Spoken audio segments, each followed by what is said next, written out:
Reporter ചാനലിലെ അരുൺകുമാറിന് എന്റെ വാർത്ത ഞാൻ മുന്നിലാണെന്ന് വായിക്കുന്ന നിമിഷത്തിന് വേണ്ടി കാത്തിരിക്കുകയാണ്. തുടക്കം കുറിക്കുക.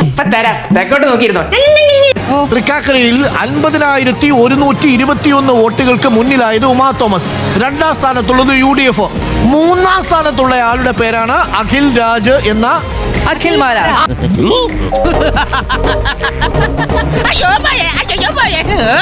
നീ അന്ന് നോവിച്ച് വിട്ടതൊരു പാമ്പിനെയാടാ. അഖിൽ മാരാർ പല പേരുണ്ടല്ലേ? അതായത് മൂന്നാം സ്ഥാനം മുതൽ അങ്ങോട്ട് തിരിച്ചാണ് എണ്ണുന്നതെങ്കിൽ പിന്നിൽ നിന്ന് അങ്ങോട്ട് എണ്ണിയാൽ അഖിൽ മാരാർ.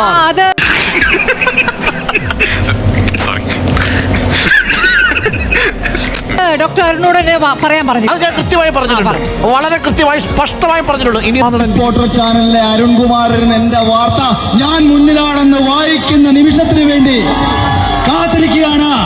തുടക്കം കുറിക്കുക. അഖിൽ മാരാർ പിന്നിൽ നിന്ന് എണ്ണുമ്പോൾ ഒന്നാം സ്ഥാനത്ത് വന്നിട്ടുണ്ട്.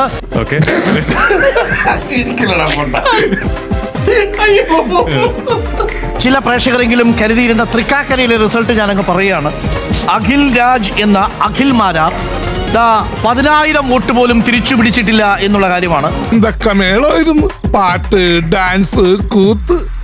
എനിക്കപ്പോഴേ തോന്നി എല്ലാം കത്തിച്ചാമ്പലാവൂന്ന്. ഇപ്പോൾ ഏറ്റവും ഒടുവിൽ 9,161 വോട്ടുമായി മൂന്നാം സ്ഥാനത്താണ്. താഴെ നിന്ന് മുകളിലോട്ട് പോകുമ്പോൾ ഒന്നാം സ്ഥാനത്താണ് എന്നുള്ളതാണ് ഞാൻ മനസ്സിലാക്കുന്നത്.